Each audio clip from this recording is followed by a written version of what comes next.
ব্রিজের ওপর দিয়ে 4 জেলা যোগাযোগ। বর্তমানে সেই সেতুর ওপর দিয়ে যাতায়াত করছে হাজার হাজার ছোট বড় ভারী যানবাহন। সেটি আরামবাগের রামকৃষ্ণ সেতু। তৈরি হয় 1965-তে। 2018 সালে আরামবাগের একমাত্র এই সেতুকে বিপজ্জনক বলে চিহ্নিত করা হয়। রামকৃষ্ণ সেতুর স্বাস্থ্য দ্রুত ফেরানো সম্ভব সেই নিয়ে শুক্রবার এক উচ্চ পর্যায়ের প্রতিনিধি দল সরেজমিনে সেতু পরিদর্শন করলেন। ছিলেন পিডব্লিউডির রাজ্যের মুখ্য সচিব অন্তরা আচার্য, ছিলেন যাদবপুর বিশ্ববিদ্যালয়ের প্রযুক্তি বিশেষজ্ঞের প্রতিনিধি দল। এছাড়াও আরামবাগ পুরসভার প্রাক্তন চেয়ারম্যান স্বপন নন্দী, কাউন্সিলর হাসান আলী চৌধুরী সহ অন্যান্যরা।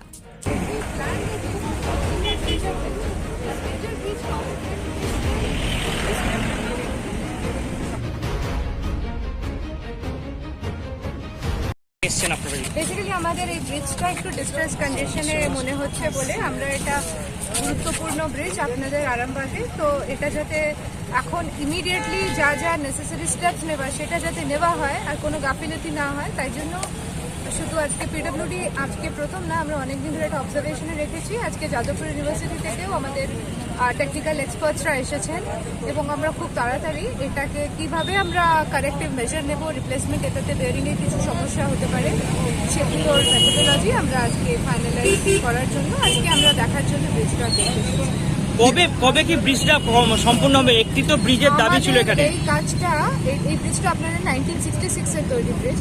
টাইম টু টাইম এটার ওপরে রিপেয়ারিং হয়েছে। 2019-20তেও এখানে রেফারেন্স আছে, কিছু রিপেয়ারিংয়ের কাজ হয়েছে, কিন্তু এটা যেহেতু পুরনো হয়ে গেছে ব্রিজ, 50 বছর ঊর্ধ্বের বয়স, তার জন্য এখানে মোটামুটি নিচের তলার দিকে কিছু একটু আমাদের বেয়ারিংয়ের চেঞ্জেস করতে হবে। এটা আমরা আজকে আপনারা দেখতে পাচ্ছেন ওখানে ব্রিজ ইন্সপেকশন ইউনিট এনেও সেটা দিয়েও আজকে মনিটরিংয়ের কাজ চলছে এবং এই কাজগুলো করতে গেলে আমাকে একটু ডিটেলসে আগে স্টাডি করতে হবে। যাদবপুর ইউনিভার্সিটি এছাড়াও আমরা অন্যান্যভাবেও আমরা একটা রিপোর্ট আমাদের পিডব্লিউডি ইনহাউস টিমও এর যে ডিজাইন তৈরি করার কাজটা সেটা করছে। তার সাথে সাথে যাদবপুর ইউনিভার্সিটির মতামতটাও আমরা নিচ্ছি যাতে আমাদের যে কাজটাই করবো আমরা এটাকে সাস্টেইনেবল লং টার্ম সলিউশনের দিকে যাই, আমরা কোনো শর্ট টার্ম তাড়াহুড়োর মধ্যে ভুল কাজ করবো না বলে।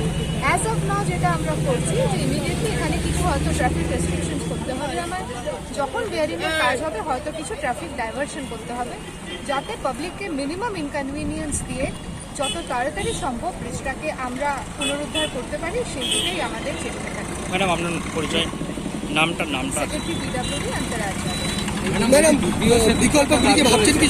দ্বিতীয় সেতুর আমাদের এখানে নিশ্চয়ই এটা আমাদের ভাবনা চিন্তার মধ্যে আছে, কিন্তু ফাইনালি এখানে একটা ব্রিজ ডিজাইন করতে তার জেনারেল অ্যালাইনমেন্ট চেক করতে সময় লাগে। ওই ব্রিজের পুরো যে রুট আমাদের রাস্তা অ্যাভেলেবেল আছে তার মধ্যে জলের স্তর কত, গভীরতা কত, এছাড়া আরও অনেক কিছু আমাকে মেন রাস্তার মধ্যে যদি ব্রিজটা মেলাতে হবে, আমাকে রাস্তা জিওমেট্রির সাথে ম্যাচ করাতে হবে, এই সব বিষয় দেখে আমাকে ডিজাইন করতে সময় লাগবে।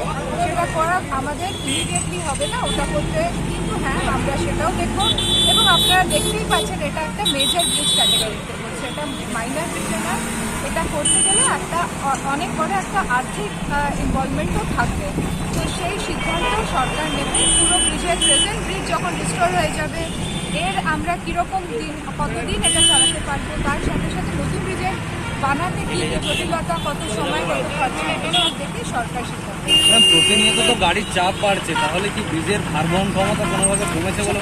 না, ভার বহন ক্ষমতা অবশ্যই ক্ষয় হয়েছে যেটা আমরা বলতে পারি, বিকজ এই ব্রিজটা যখন 1966-এ তৈরি হয়েছিল আমার ধারণা এই যে হেভি ট্রাফিক মুভমেন্ট হচ্ছে এটাকে হয়তো সেই সময় ফ্যাক্টরিং করা যায়, প্লাস এখানে যে বেয়ারিংসগুলো সেটা ক্ষয় হতে হতে তার ক্যাপাসিটিগুলো তো কমপ্রেস হচ্ছে, ওটাকে যতক্ষণ আমি পুরোপুরি রিপ্লেস করবো ওটাকে বাড়াবার আর কোনো ওষুধ নেই। ইন দ্যাট সিনারিও আমাকে পুরো জিনিসটা ইঞ্জিনিয়ারিং কয়টা থেকে দেখে কাজটা করতে হবে। ব্রিজটার কি অবস্থা আছে দেখছেন, এই মেশিন এসছে দিয়ে এই ব্রিজের স্বাস্থ্যটা পরীক্ষা করবে, আর দেখছেন দেখে ওনারা সেইভাবে সেক্রেটারি ম্যাডাম এসেছিলেন, ইঞ্জিনিয়ার বড় বড় এসেছেন। আমরা আবার আরামবাগের পক্ষ থেকে দ্বিতীয় সেতু যেটা আমাদের প্রস্তাব পাঠানো আছে সেটা নিয়েও আমরা আবেদন করেছি, যে কারণ এটা বাঁকুড়া, পুরুলিয়া, মেদিনীপুর, বর্ধমান, হাওড়া এই ব্রিজটার উপর প্রেশার আছে। ওনারা বললেন যে আগে আমরা এটাকে দেখছি, দেখে ওনার তো প্রস্তাব পাঠানো আছে, এটা তো বড় ব্যাপার, তাই জমি অধিগ্রহণ করতে হবে না, এটা ওনাদেরকে জানালাম আর কি। ব্রিজের হেলথ কেমন আছে? হ্যাঁ, সেই জন্যই এই যে বড় আপনারা দেখছেন যে মেশিন এসে এটা ব্রিজের কিরকম অবস্থা আছে স্বাস্থ্যটা পরীক্ষা কোন কোন জায়গা থেকে এসেছিলেন এখানে? এটা সেক্রেটারি এসছেন আমাদের তৃণমূলে। আর কে গেছিলেন? এনসিপাল অটো প্যালেস, এখানে পাবেন উন্নত মানের হিরো, হন্ডা এবং টিভিএস কোম্পানির বাইক। বিশেষ অফার চলছে, আজই যোগাযোগ করুন। দিঘরা, নতুন বাজার, বালি, গোঘাট, হুগলি। যোগাযোগের নম্বর 8900011146। দেরি না করে আজই আসুন। আরামবাগ মতিলাল টেলিশপ ও স্যামসাং সার্ভিস সেন্টার, অনলাইন বা যে কোনো দোকানের থেকে সস্তা। আপনাদের সকলের প্রিয় মতিলাল মোবাইল, তাই আজই আসুন। পুরানো মোবাইল সারানোর চেয়ে বেশি দামে এক্সচেঞ্জ, 0% ইন্টারেস্টে, 0 ডাউন পেমেন্ট, 0 কস্টে মোবাইল ফাইন্যান্সের সুবিধা।